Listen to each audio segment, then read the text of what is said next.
Шуменско безспорно е една от най-утвърдените марки в България.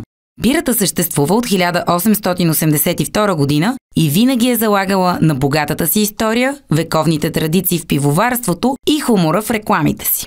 А от тази година Шуменско с гордост може да бъде наричано и социалната мрежа на България от 1882 година.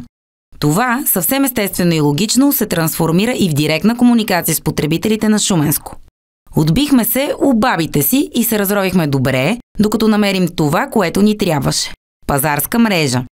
Всемогъщата и неостаряваща плетена мрежичка, на която добавихме едно малко етикетче. Създадохме проста промоция, позволяваща на всеки закупил определен брой бутилки Шуменско да прибере една мрежичка. С тази проста идея ни успяхме да създадем една уникална опаковка, която развълнува по-възрастните хора и изненада по-младите. Тази мрежичка не е само културен паметник. Тя също така е многофункционална за днешното ежедневие. Тя е удобна, щади природата, може да служи за подарък или за повод да се похвалиш пред приятелите си. С тази малка, проста и ефтина торбичка ние разгърнахме идеята за социалната мрежа и дадохме на клиентите на Шуменско нещо, което няма да изхвърлят за тъгъла, а ще запазят за дълго време.